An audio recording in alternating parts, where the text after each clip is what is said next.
Great, thank you. So first off, I would like to thank Joe and Ryan, who are the tech people that helped us to get this set up so that it would be efficient for both everybody that could show up today and for the people in the audience who are talking. And one thing, if you haven't actually signed up for this and you'd like to be a part of the users group and get information about Lead 203 production sites and participate in some of the things that we'll talk about later on, there's this little card, and I guess you scan that little code with your phone and you'll become part of that, and we can make sure that you get updates on what's going on. So today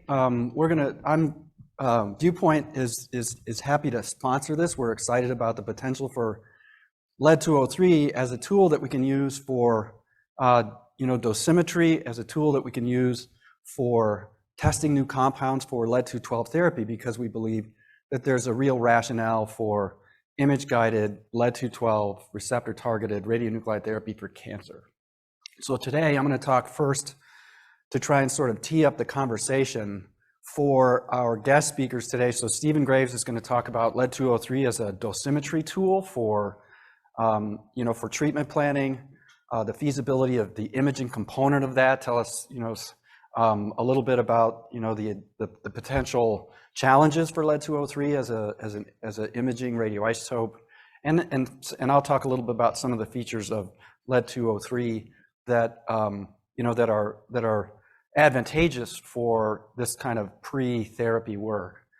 Susie Lappy is going to talk about feasibility of production and I would say the simplicity of production for Lead 203, and then the National Isotope Development Center at an Oak Ridge National Lab, as they have for many radionuclides for medicine, are investing in sites for production, academic sites in the United States. And so Ken Brooks is going to talk a little bit about that, and then we're going to have just some time for questions. If you are in the audience on Zoom, if you wouldn't mind, post your questions to the chat, and we'll make sure that we get to those during the discussion. So, and then we'll talk a little bit about the organization, just the way that we're going to communicate. We're not talking about formalizing some organization in that real sense, but we do want to make sure that the people who are interested in Lead 203 as a tool are communicated with over, what's going on in the field, where can you get the isotope and costs and things like that. So I'm just here to sort of tee up the conversations I mentioned, and there's lots of isotopes that can be used for radionuclide therapy. Iodine-131 has been used for decades. It's probably the first theranostic isotope that has been used for imaging and therapy for cancer, for thyroid cancer. Later on, lutetium-177 became really popular. The half-life is a little long, I think, for the peptides and small molecules that are emerging as the most effective for image-guided radionuclide therapy for cancer.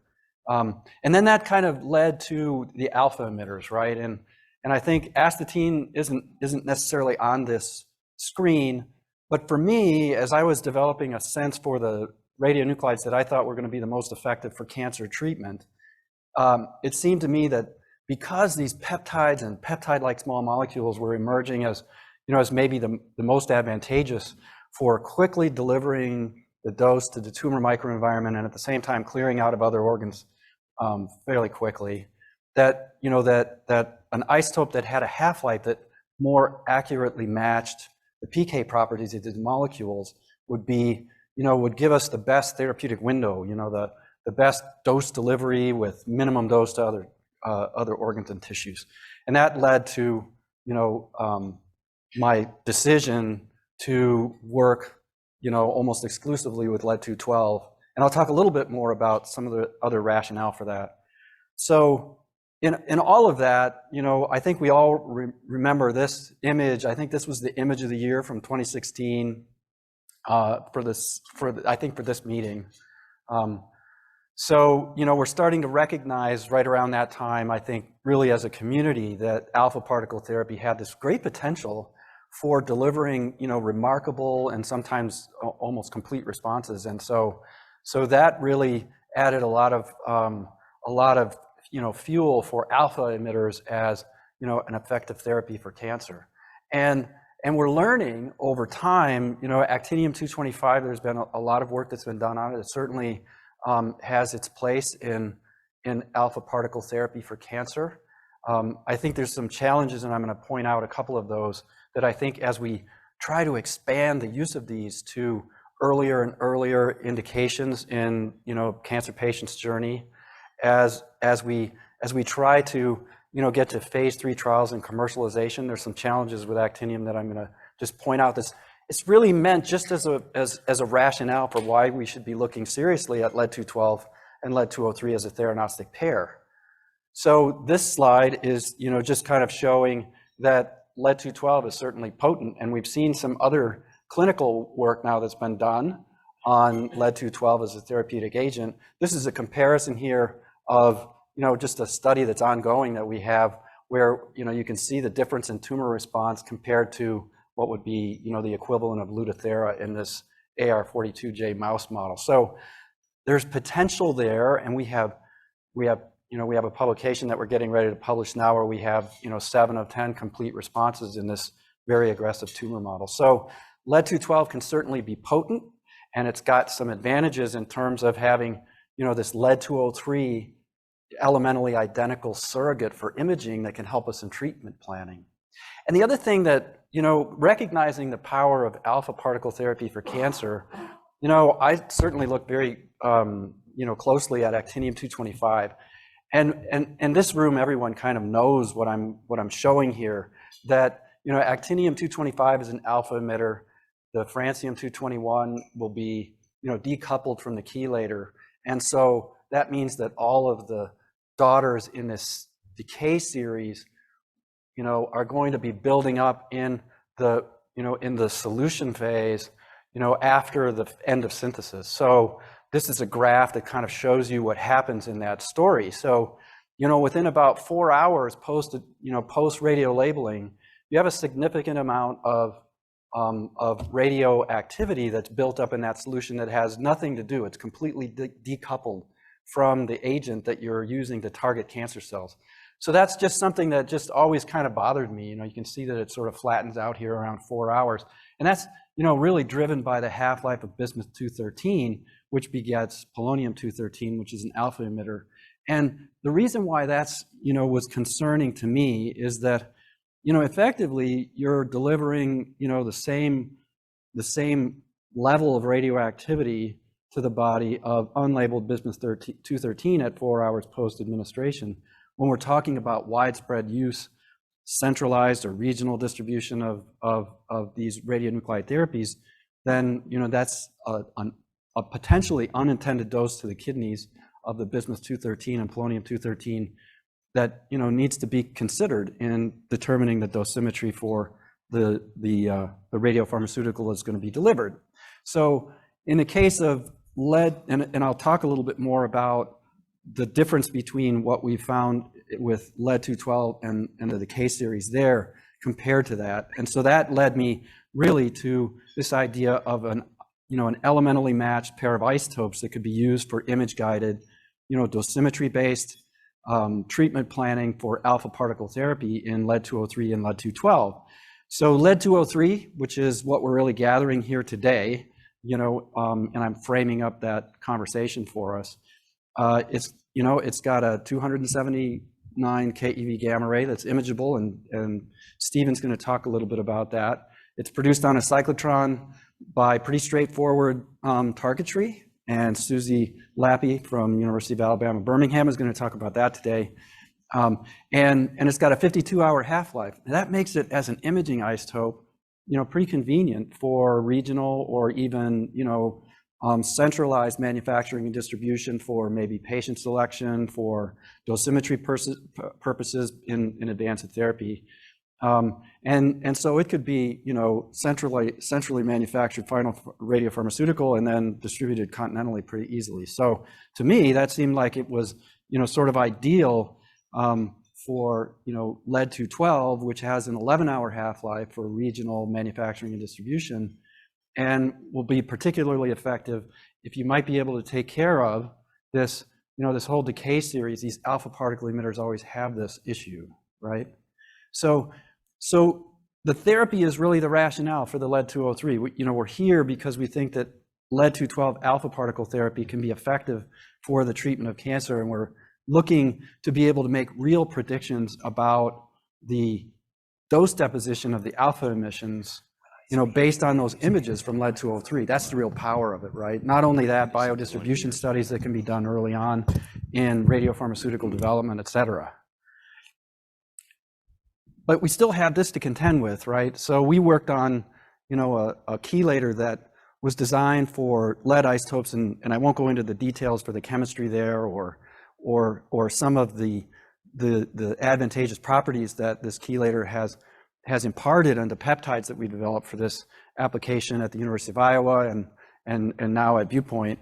But we really wanted to see if we could take care of this bismuth-2, and it turns out that this chelator design, when the bismuth-212 decays by beta emission, remember, so there's not sufficient, for this chelator, there's not sufficient recoil energy to decouple the daughter bismuth-212 radionuclide where the alpha particle emissions really happen.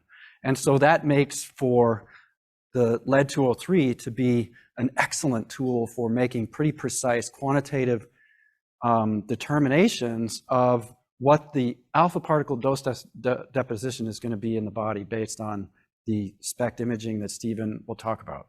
And so this is just an example of an experiment that shows that this bismuth 212 is highly stable in this chelator that we developed for this application. So we're in a position now and another study where, we have lots of data, and we have a paper that's coming out soon that I can share with everyone here that really shows that there's really no evidence that there's redistribution of bismuth 212 in our applications. And we recognize that, all of those in vitro and preclinical studies are exciting and interesting and important, but now we're getting to the point with some of our agents where we're showing that lead-203 can certainly be used effectively for imaging that can be used in, determining what would be the appropriate alpha particle radionuclide therapy dose that could be administered to patients. So that's kind of the rationale here for why lead-203 can be important, and it's exciting to see, the people here. And now you're going to find out that there's other academics around, around the United States and Canada that are working on making this isotope lead-203 available, and we're gathering support from other organizations in Europe and elsewhere around the world. It's pretty exciting to see, as we're recognizing the potential for lead-212 as a therapeutic, how powerful this isotope lead-203 can be. So with that, I'm going to turn it over to Stephen Graves, who's going to talk a little bit about, more precisely for you how this isotope can be used, and what are some of the potential challenges that we might face, and how he and his team at the University of Iowa are overcoming these challenges. Microphone or just speak loudly? All right.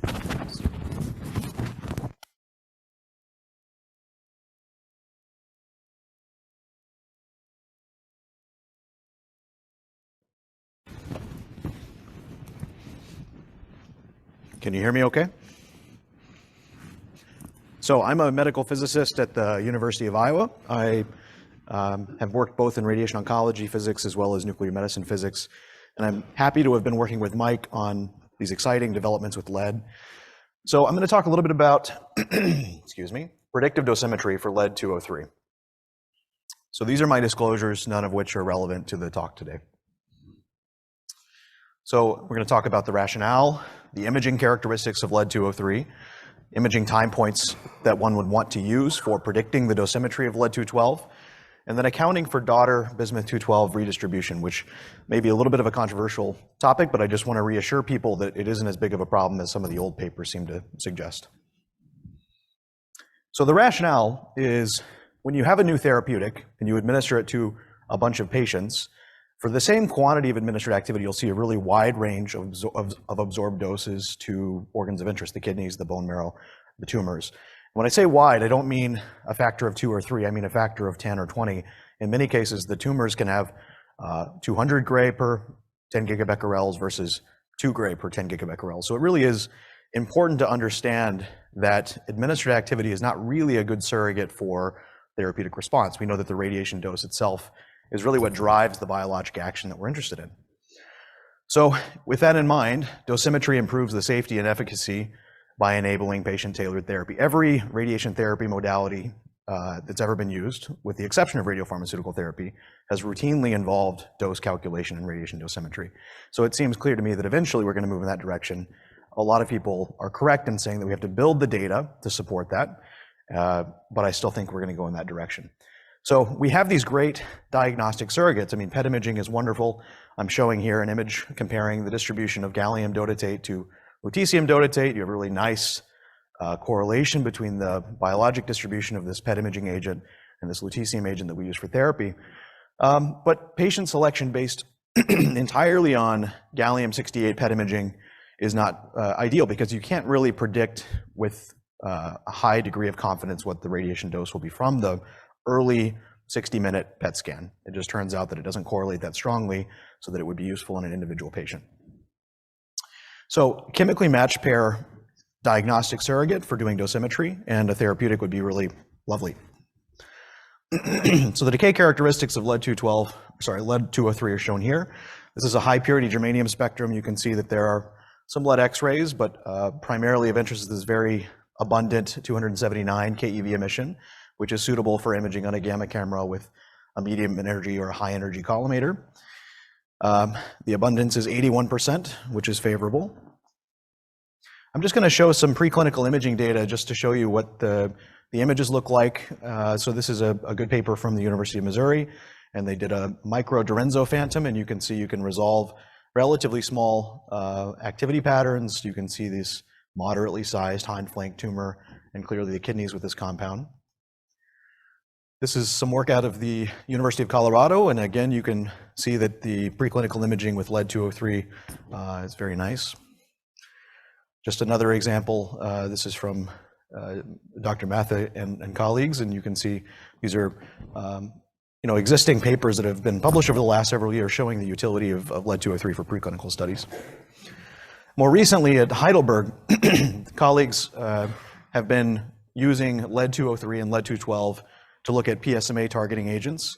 So this is a somewhat recent paper published in 2018, and you can see that the imaging properties of lead-203 are pretty nice out to late time points relative to the half-life of lead-212.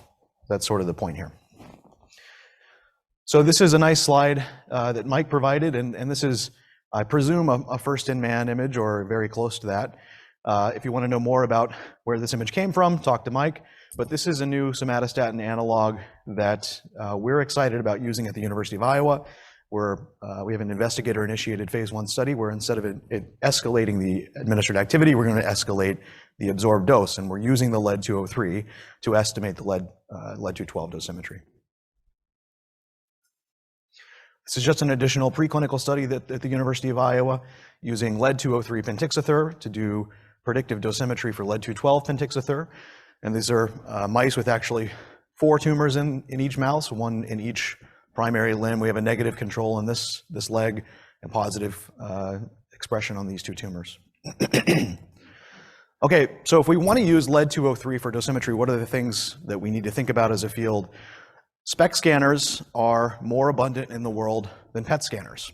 Clinically, they're easier to get time on, they're not as busy, they're less expensive. It costs $500,000 to buy a really state-of-the-art SPECT CT as opposed to several $1,000,000 for a PET CT scanner.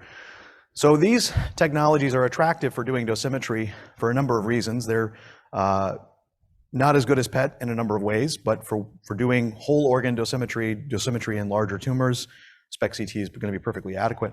You have to think about the system spatial resolution and the system sensitivity, and we do that with various imaging phantoms like the CTN phantom shown here, the sensitivity phantom shown here. I'm not going to get into the details, but we have good ways of handling it. In terms of what the appropriate collimator is for imaging of lead-203, this is some scans from our Siemens Intivo SPECT-CT scanner. And so you can see with the low energy, high resolution collimator, you have significant septal penetration, some pretty bad artifacting. But if you go to the medium energy collimator or the high energy collimator, you don't have that. So we're recommending just a general medium energy, general purpose collimator for imaging. We've done uniformity measurements and spatial resolution for people in PET. You might not be impressed with a full width half max of 9.4 millimeters on a clinical scanner, but that's pretty par for course for SPECT imaging. We've looked at tumor detectability as a function of tumor to contrast, tumor contrast ratio. So as you have sort of equivalent tumor, high levels of activity in the tumor, if you add activity to the background, can you detect the smaller lesions? This is sort of trying to get an a priori understanding of what size tumor can we expect to see on a scan if the tumor is positive. And it turns out that for a clinical scanner with reasonably realistic counting statistics, for a 17 millimeter tumor, you might see it at a 5-to-1 contrast ratio, which is sort of representative of what you might see in a liver. You would definitely see it at a 20-to-1 contrast ratio, which is similar to what you might see in the abdomen of a patient. 22 millimeters, you can see all the way to about a 3-to-1 contrast ratio, which is really a pretty low contrast in terms of somatostatin imaging at least. So what about imaging time points? So for doing clinical lutetium-177 or I-131 dosimetry, you need imaging over 4 to 5 days. And I can't tell you how much clinicians dislike this. They don't like patients having to fly to their institution or drive many hours to their institution and then get treated and have to stay at a hotel for 4 or 5 days. This is associated with some patient release, I guess, controversy. We don't want to like releasing patients to hotels after being treated for radiation protection reasons. So really it's preferable if you can figure out something, a way to treat the patient or do the dosimetry in 24 hours or 48 hours as opposed to protracting it over the course of about a week. There have been people that have suggested that for lutetium and iodine, we should just do a 24-hour imaging time point, and that's adequate. But really, you're not able to correctly define the end of that physical decay curve, and it isn't very predictive. But for lead-212, because the half-life is 10.6 hours, if you want to do predictive dosimetry with lead-203, you only need imaging out to about 2 half-lives of the lead-212. So you can actually get all of the dosimetry data in the first 24 hours. That allows you to do things like, on day 0, administer the lead-203, get imaging at 1 hour, 6 hours, the following morning, and then treat the patient and send them home. So you're able to do everything in a one-night stay, and you're immediately releasing the patient after therapy. In terms of optimal single time point imaging, it's a little bit in the weeds, but one might expect that a 16-hour time point would be the optimal single time point based on physical decay. And that would be consistent with treating a patient at the end of the working day, bringing them back in the next at 8 a.m. the following morning and doing imaging. So I am a physicist and I've written papers on chemistry, but that doesn't make me a physical chemist. So I can't necessarily explain the papers that show that in some decays of some beta decays of the lead-212, there does appear to be some release of the daughter bismuth-212. That's an issue because the daughter has a half-life of about an hour, and it is the parent that emits the alpha. So the question is, yes, you can do lead-203 based predictive dosimetry, but how do you account for this daughter effect? If the bismuth goes to the blood or to the kidneys or to the liver or somewhere else, are you really able to describe the dosimetry of the therapeutic? And it turns out that this isn't a real issue. So I'm going to show some methods for accounting for this in the dosimetry calculations. And a fair warning, there is one equation. I know that adding an equation to a book or a presentation, your readership, you lose by about half, but there's one equation. Okay, so if you release bismuth-212 in various compartments in the body, and you want to know where it goes, you need a pharmacokinetic model. So if you look back in the ICRP documents, there are nice pharmacokinetic models for free bismuth ions, and I've reproduced this with permission from the ICRP 137, and you have these very nice activity transfer coefficients, and these are based on accidental exposures to bismuth-212 as well as animal studies. So you can model where the bismuth will go if you release a certain fraction of activity in the intermediate turnover soft tissue, which might be like internalized in a cell, or the rapid turnover compartment in soft tissue, which might be the surface of a tumor cell, so on and so forth. If you release it in the kidneys or release it in the liver. And so you can do these experiments to see what fraction of the decays occur in where you release it versus every other position in the body. So just an example, if you release bismuth 212 in the soft tissue, you can look at what the time activity curves are expected to be in the blood, the liver, the kidneys, the bone, and you can get an idea of what fraction of the decays are occurring in various relevant places in the body. And when you do that, you can get this nice table where you look at the source compartment where you're releasing that bismuth 212 atom and the fraction of energy deposited from free bismuth in various relevant structures. So if you release a bismuth 212 ion in the rapid turnover soft tissue compartment, again, that's sort of like the extracellular space of a tumor, about half of the energy still stays in that tumor. So half of 30% is 15% that's actually getting out. But if it's internalized or if it's bound to something internally, the fraction of bismuth that's expected to go to other places is relatively small. Okay, but there is still some activity that will leave the tumors and leave the various soft tissues and go to the kidneys and liver, as bismuth tends to do. So here's the equation. This is not published, but this is how we're going to account for this redistribution effect. I hope I haven't lost you yet, but if I give you these examples, so this value F is the fraction of lead-212 decays that results in a bismuth ion. So if that fraction is 0, the number of decays in source organ Ri is just equal to the raw value that you estimate from lead-203. But as this gets larger, this term overall gets a little bit smaller, and this term gets a little bit bigger. So this is basically a matrix summation of how many were released and what was the fraction of energy deposited in all of the different source tissues. And it turns out that by doing this calculation, using exactly the data that I'm presenting on this slide, you can correct for the residence times that you calculate from lead-203 imaging. This is really in the weeds, and I'm going to move past it quickly now, but I just want to reassure you that even though there may be some chemical effects going on, we still need to know that fraction of release, but it can be accounted for dosimetrically. So in summary, the imaging characteristics of lead-203 are suitable for predicting lead-212 dosimetry. The clinical expedience of the lead-203, lead-212 pair is really the strong point, in my opinion, in addition, of course, to the advantages of using an alpha emitter. Again, potentially feasible to perform dosimetry on day 0 and 1, administer the therapeutic on day 1, and then release the patient immediately. And the release of bismuth 212 can be included in the dosimetry calculations. So that's the end of my talk.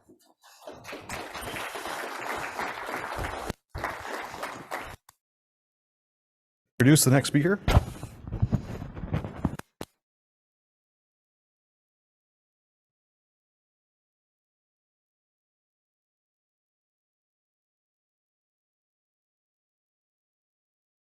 Great, so now I'm going to introduce Dr. Susie Lappy from the University of Alabama.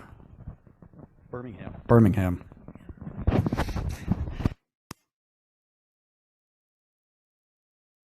I do need the clicker. All right, you can hear me okay? All right, so I'm going to talk a little bit about lead-203 production and how we've been working on scaling up this isotope. So for those of you who aren't familiar with our facility, we have an advanced imaging facility and cyclotron facility at the University of Alabama at Birmingham.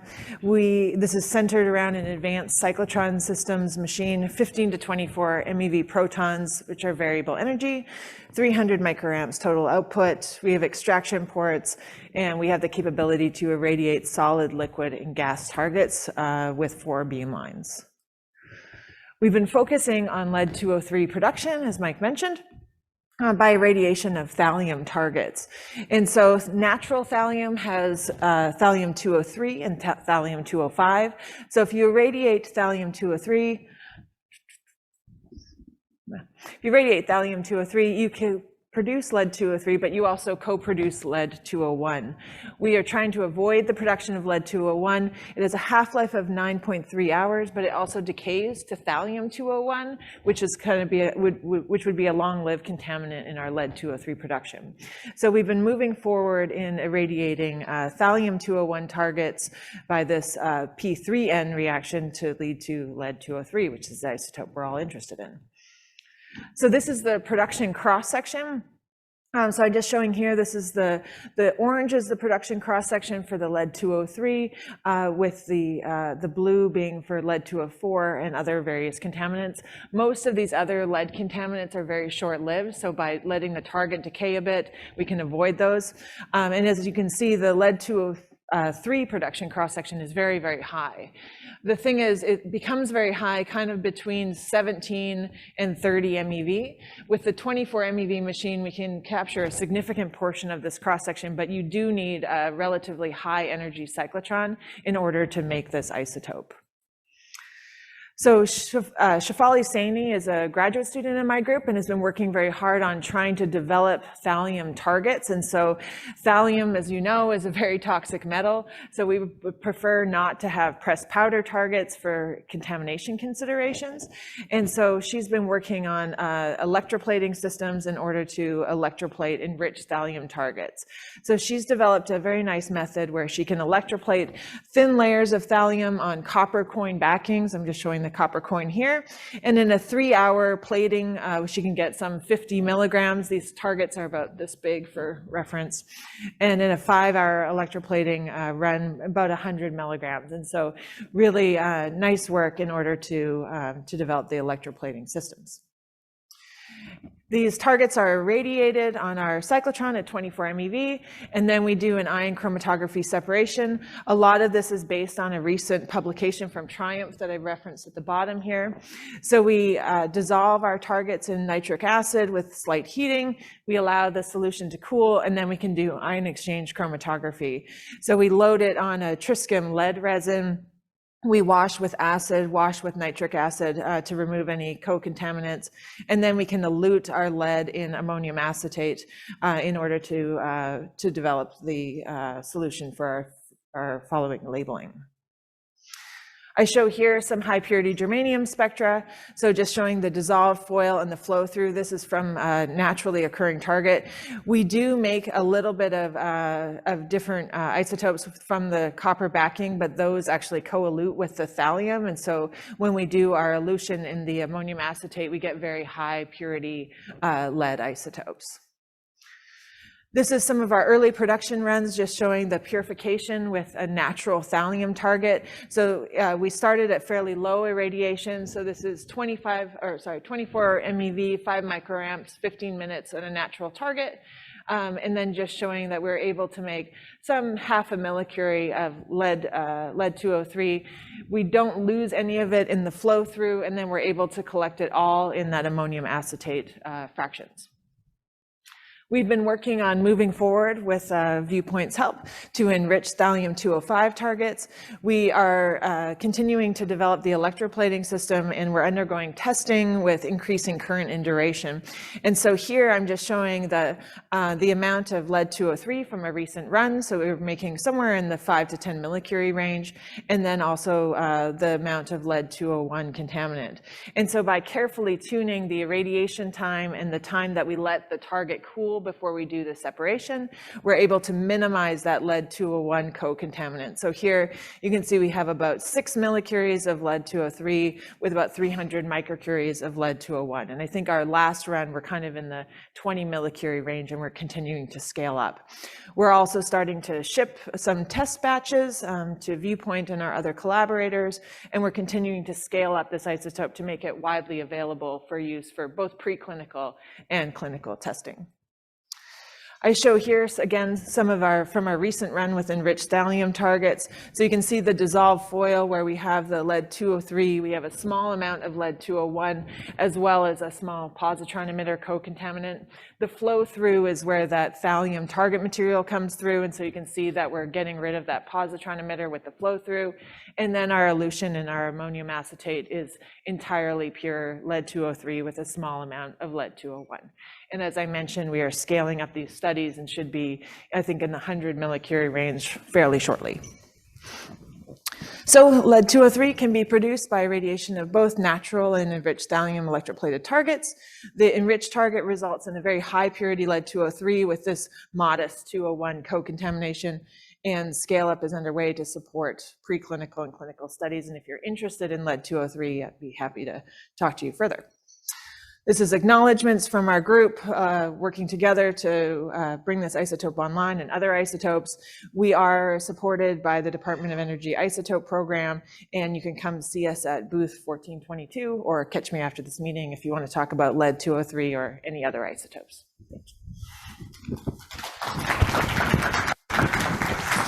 Thank you, Susie. Is this one on? Yeah, so thanks, Susie. And next, we'd like to call up Ken Brooks from the National Isotope Development Center, Oak Ridge National Lab, who's going to talk about the support that the Department of Energy and the NIDC is providing for isotopes in general and how lead-203, lead-212 fits into that support that they've been providing us for years. Just want to remind everybody that's on the Zoom while we're changing speakers, please submit your questions for the discussion period into the chat box on Zoom. And we'll have this for the people that are in the room. If you got a question, Amos Het is very tall. You'll be able to notice him, and just kind of wave your hand, and he'll bring the mic over so that everyone can hear your questions. Thank you, Ken. Thank you. Good morning, everyone. It's a pleasure to see you in person and be joined in these settings. As mentioned, my name is Ken Brooks. I spent the previous 25 years of my career University of Missouri Research Reactor, also known as MUR, and a year ago joined the isotope program. So it's a pleasure to be part of that program. And what I'm going to do this morning is kind of show you how we operate as a program just for a moment, and then how that all translates to what's happening with lead-203 and other isotopes of interest. So as a program, there are 4 mission prongs or 4 legs of the stool in our mission, just to frame this up. We produce and distribute isotopes, both radioactive and stable, that are in short supply, and that could mean zero supply if there's no one else who knows how to produce the particular isotope. We maintain infrastructure to be able to provide those isotopes. We conduct and fund R&D on new and improved isotope productions, and we work to ensure robust domestic supply of isotopes here in the U.S. And you might imagine that in the past weeks and months, we've been especially engaged in this part of our mission with the Russian invasion of Ukraine and the implications for isotope supply chains. That's a little bit of our program at the high level. How do we do that? How do we deploy these missions elements? It's really through this combination of resources that are including a team of organizations, the national labs, various national lab sites you can see here, as well as University of Isotope Network members like UAB, where Susie was just talking about, and how we cooperate to bring these isotopes to market. So I'm just going to pause for a minute, let you soak that in.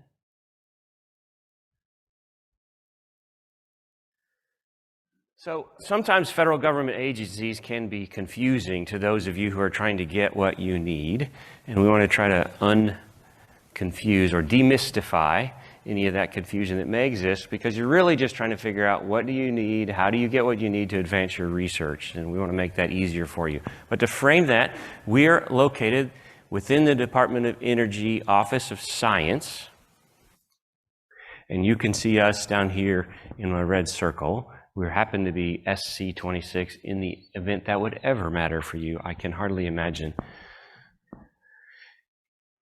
At the federal level, the isotope program level, here are the team of people that you might find yourself interfacing with at one time or another. At the top of the chart is Joanne Gillow, our director. She snuck in back there to supervise and make sure I don't say anything really ridiculous.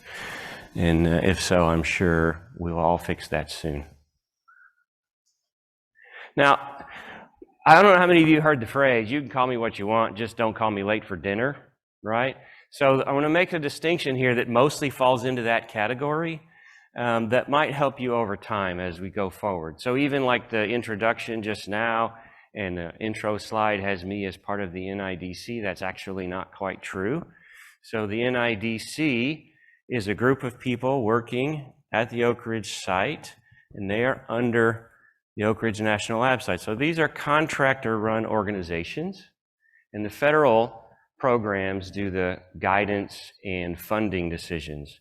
When it comes down to it, even though NIDC is located at Oak Ridge National Lab, they are responsible for all of the network that comes together to provide these isotopes to you.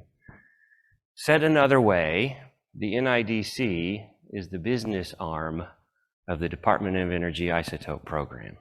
Okay, so that distinction mostly doesn't matter, except it can in some cases. So we're all part of the same team, striving for the same objectives, but who you touch and when you reach out to them matters depending on what you're trying to get done. But I'm going to simplify that for you here yet still. If you want to meet any of the NIDC team members, several of them are at our booth, 129.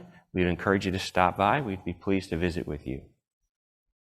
How does all this come together for lead-203? And other isotopes for that matter, but for the moment, lead-203. This article was referenced already, the Journal of Nuclear Medicine article. There's nothing about that I want to highlight other than it's just one more example of how there's excitement in the field about this isotope, and that has been covered pretty thoroughly already this morning. Two of our mission elements kind of plug in together as it relates to lead-203, and that is this notion of providing isotopes that are in short supply, and conducting R&D in new isotope production. So we've been investing as a program into lead-203 production. Thank you, Susie, for your acknowledgement of that, and of course the great work that they're doing there. You've met Susie Lappy. That looks like it's cut off on the bottom of the slide, but at Texas A&M, they're also starting some work there with Dr. Sherry Yanello. In the event you have reason to reach out to her, you're welcome to do that if you want to know more about what's going on there. So how does this come together for you as a user group? This is really quite simple, and I want to make sure you know how to do it. In the event you want to order lead-203 when we're up and running, you just go to our website, but this is the interface part that I wanted to make distinction for you. NIDC, you contact the NIDC, they work out all the magic behind the scenes with the lab sites, whether it's a national lab or a university lab, so that then your order is shipped, and it's a seamless transaction for you. That's the idea. You could go to the website at isotopes.gov. There's a catalog there. You click on the isotope of interest. You add it to your cart, how many millicuries you want, whatever the case. Request a quote, and the NIDC team will get that to you. And last, I would say, how can you help yourself?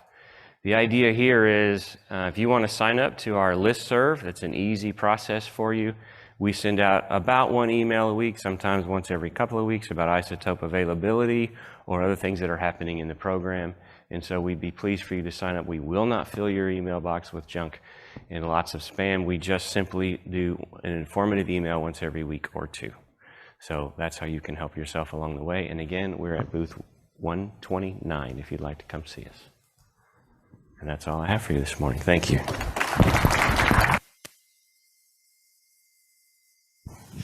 So thanks, Ken, and let's just thank all the speakers one more time before we move into the discussion. So I'm going to mic up here, and then I'm going to pass this microphone to Amos Het. And so if you have one of these microphones that you see on the tables here, if you have access to that, then you should be able to turn those on and use those to be able to ask questions.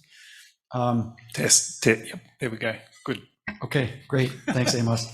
And so just give me 1 second to mic up here, and then we'll get started.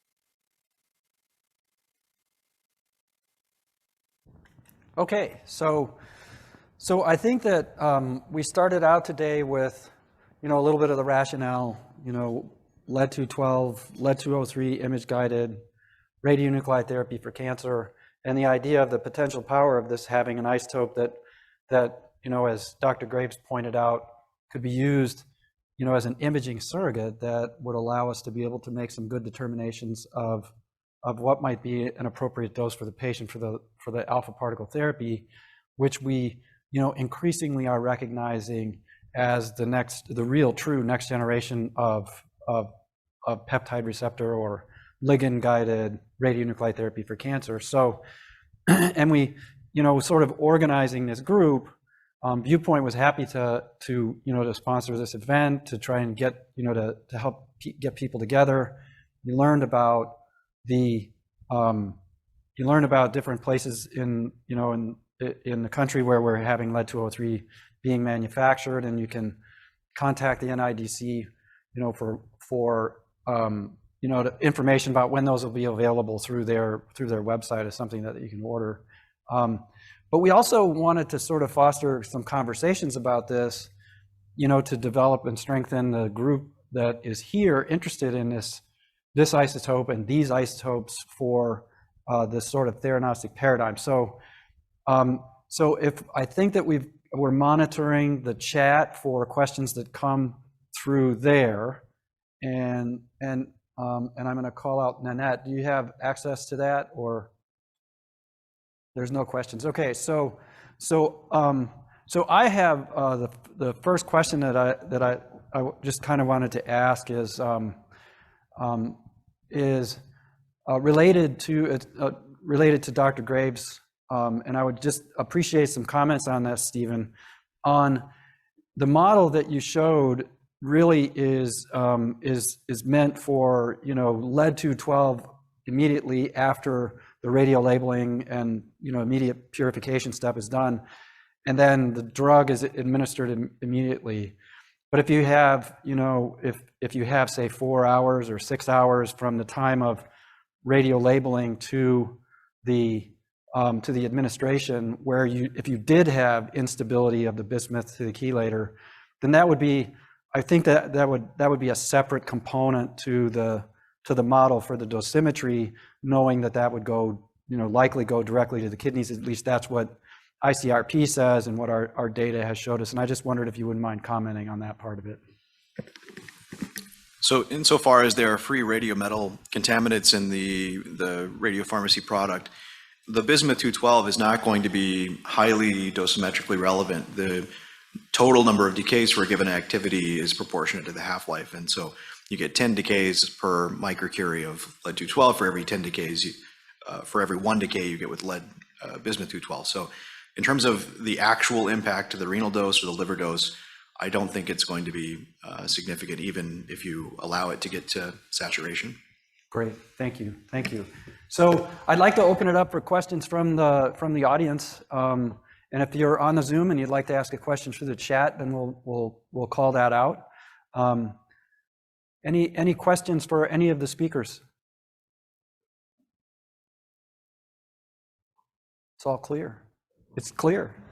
I guess one of the obvious questions would be how happy are we that lead-203 will do everything in terms of predicting, and what other ways, using PET. Is there another way of using PET to predict this? I mean, are those always going to be not perfect, but if there's any other ideas of how this could be implemented, not necessarily using lead as the imaging tool.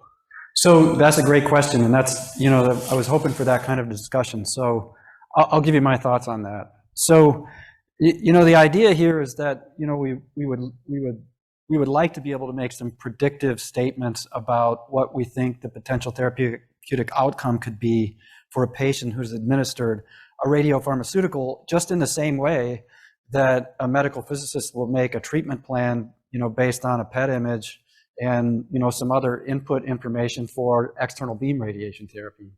And as Dr. Graves pointed out, for all forms of radiation therapy, there's a dosimetry plan, except for, our immediate field. And I think more and more, not only is the FDA aware of this, I can tell you that from being involved in this lead-203, lead-212 paradigm, that they're very, very interested now in this elementally matched isotope and the information that we should be gathering about, especially at the early phase of product development, the information that we should be gathering in advance of the therapeutic. So whether the separate question, and I would invite anyone here who had an idea about this, the second question is how predictive will it really be?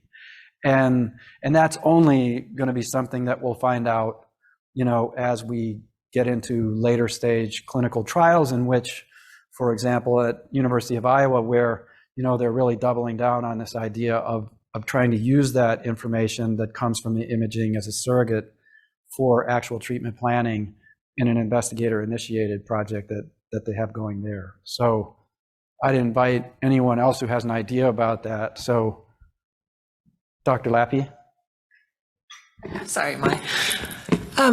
So I think there could be some comparisons made with, as you mentioned, PET isotopes, because people are going to be more comfortable. But I think in the short term, there is some very nice data showing that the lead labeled peptide and the copper labeled peptide and the gallium labeled peptide are not the same, and they don't have the same distribution. And so I think that Stephen's absolutely right that we need to do careful dosimetry with the true elementally matched pair, especially early on.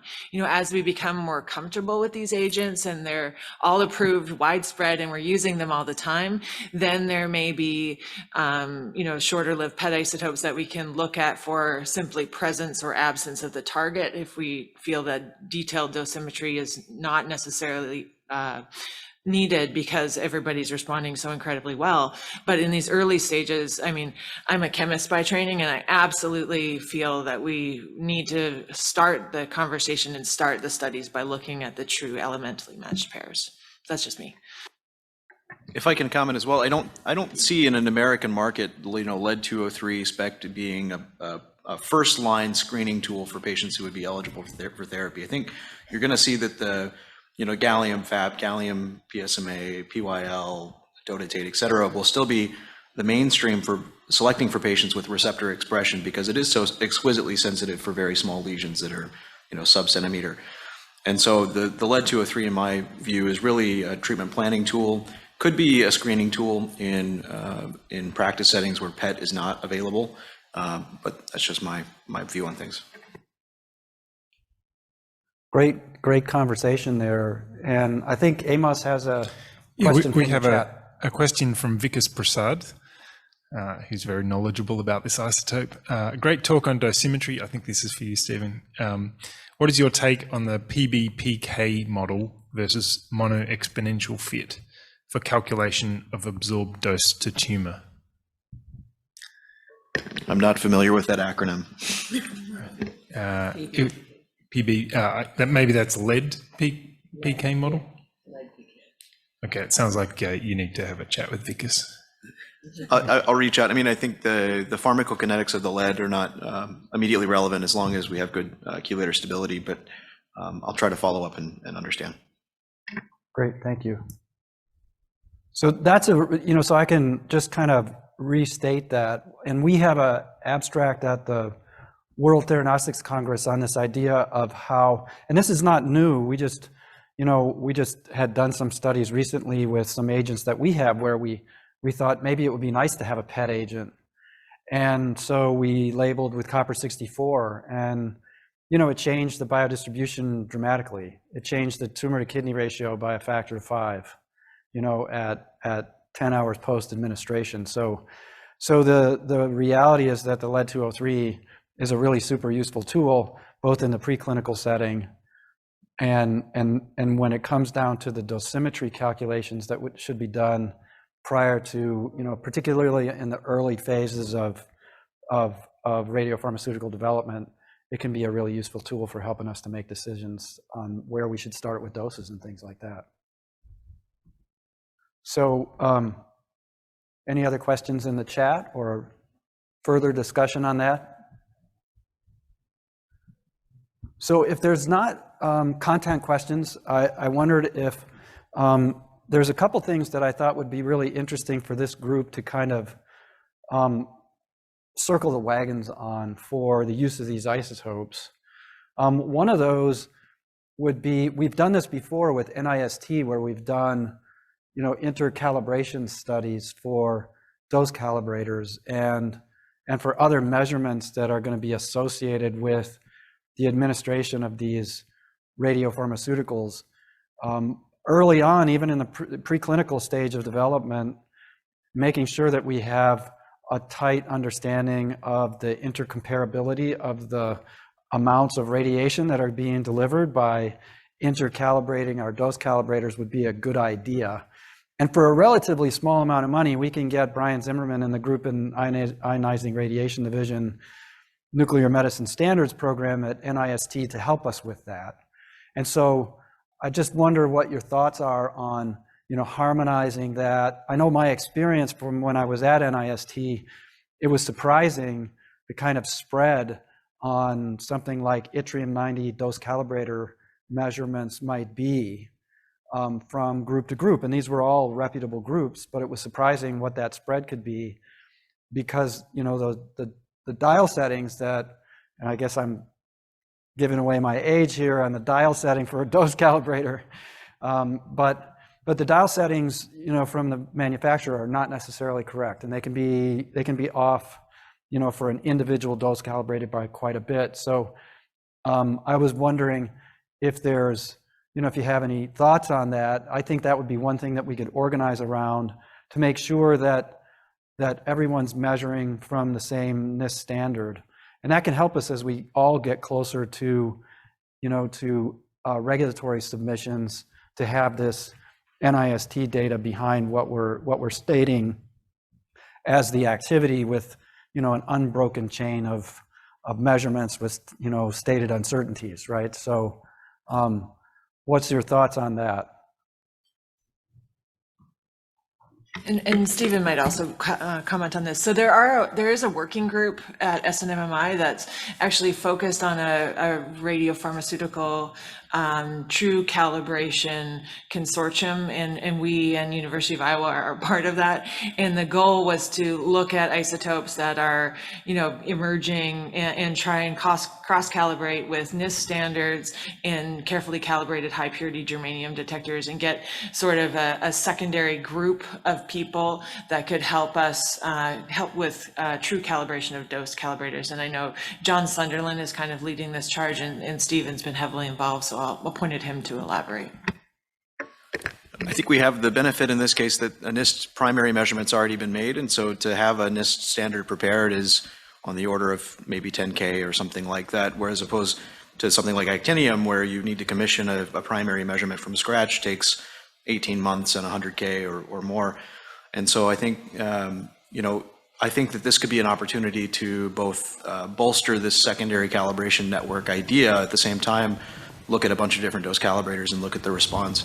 I personally haven't done dose calibrator volume studies, meaning the NIST standard that they'll provide is a glass ampule, which doesn't necessarily reproduce the thick-walled 20 cc glass vial that you might be getting from a manufacturer. So I think looking at the volume effects in dose calibrators and looking at the response characteristics would be good. So I think that would be good for this group. Thank you for that, Stephen, and offering that up. So, there's certainly potential for publications that would be associated with this. So this is something, if you're going to be working with lead-203, if you're working with lead-212, or you're thinking about it, this would be something, we're trying to collect email and contact information from everybody here, just so that, we'll circulate and work on some kind of intercalibration like that we can all get involved in. And now we know that we at least have some cornerstones for a foundation for, volume changes make a big difference with dose calibrators. We all know that. So that's something that we can work on together as a group. I think that would be terrific. What are some other things that you would like to see as someone who's interested in this? How can we help to make it, as a group, how can we help each other to make this, to simplify this process? We're all, thinking about and marching towards, clinical translation of these isotopes. So is there some other things that you can think of that we might want to work on? So standards for the measurements certainly is important. Can somebody with the proper expertise comment on scale? I mean, one way to catalyze adoption is to reassure clinicians that there will be an unlimited supply every day of the week, but maybe some reality check would be helpful.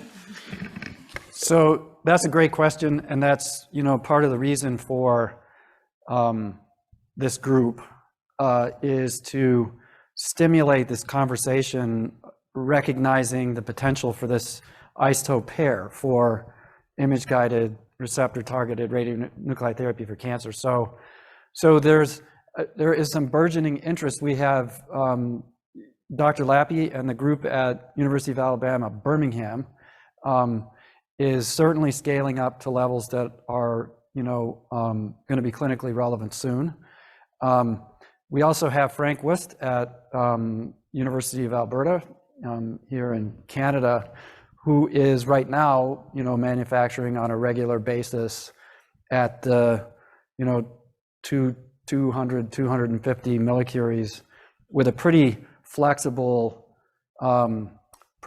schedule. So, and that'll be relevant for the trial that we have starting at the University of Iowa, and can be relevant for others that are here. We're not looking for the sites to be competitive, and we've talked about this. It's a collaboration to make the isotope available. And we have some others here in the room and some that aren't, that are gearing up for expanding the availability of this both in the United States, I guess North America, and Europe, as well as some conversations going on in other parts of the world. So I think that currently at the, that there's availability of lead-203 on a weekly basis right now. And as University of Alabama, Birmingham, scales up, then that'll make that more flexible so that we can make sure that the isotope and the radiopharmaceutical can be there when the patient and the physician need it. And also for preclinical studies, lead-203 is kind of the gateway drug. So yeah, go ahead, Susie. Sorry, just to keep commenting. So we can supply for preclinical studies now, and I mean, clinical trials imminently. I'm saying in the next month or so, or maybe I'm seeing my group over there, kind of. But we've only been working on this for some months, and it's moved very quickly.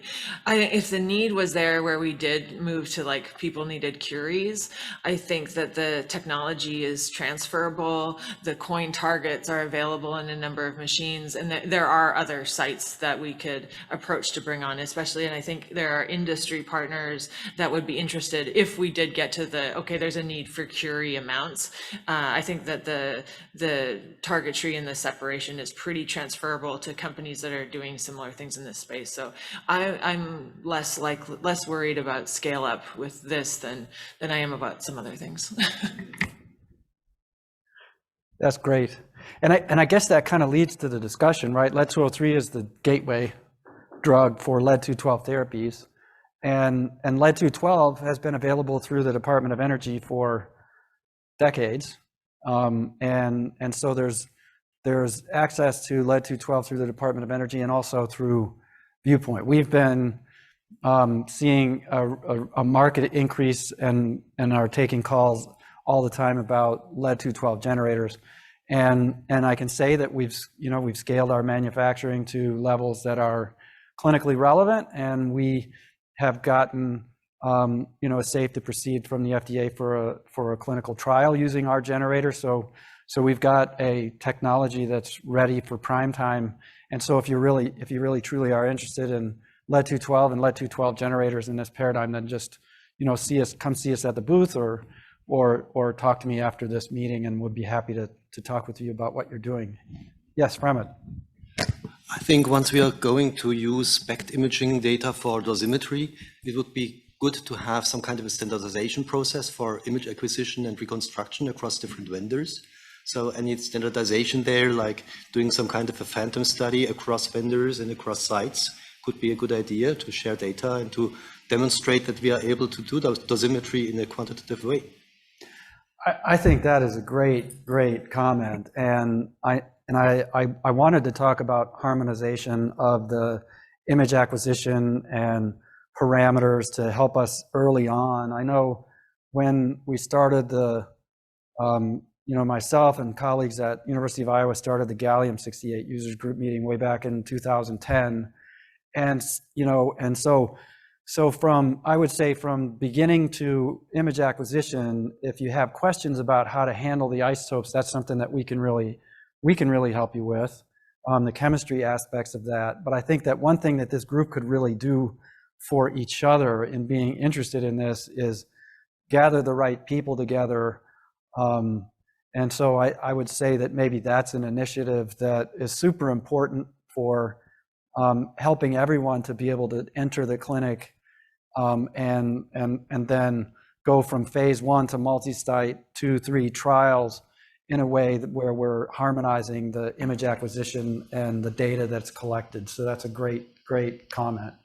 I mean, even for image acquisition, everybody knows how to do it, but still the technicians will ask us how to put the image parameters. So having some kind of a white paper also for optimal image acquisition would be extremely helpful to help in getting this technology broadly used. So I want to thank you for volunteering to. That's a great idea, and I think that that's something that we should circulate, trying to get some of the right people involved in our different organizations, University of Alberta, University of Alabama, and University of Iowa, and other places that we have these trials pending. I think it'd be a great thing for all of us to find the right person at each one of those institutions to work on that part of it.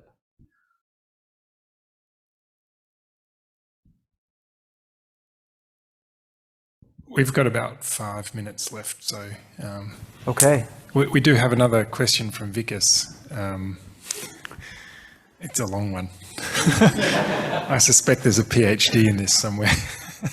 Since we're looking at an ideal theranostic pair, probably it will be great to develop interest in how to measure response to radioligand therapy.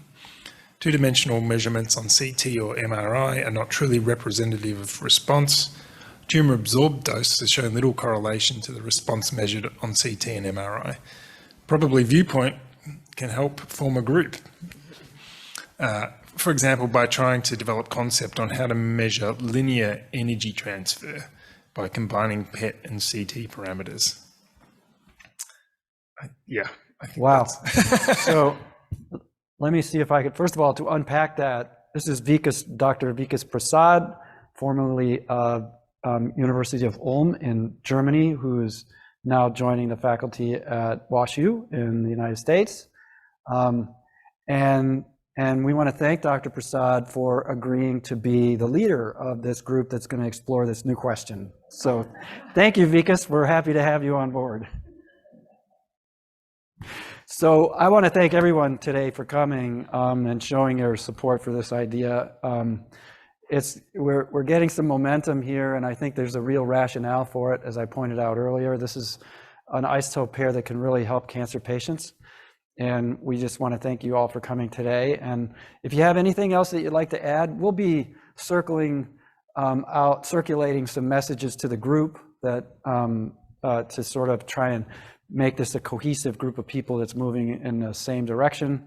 We'll try and load some cannons and point them in the right directions as far as spec parameters, as far as dosimetry, as far as production harmonization and working together to try and make the isotopes available, as well as the lead-212 generator. So if there's anything else? We do have a LinkedIn group, a lead-203 LinkedIn group, so you're very welcome to join that if you're on LinkedIn. If you're not on LinkedIn, you can join LinkedIn and then join the users group.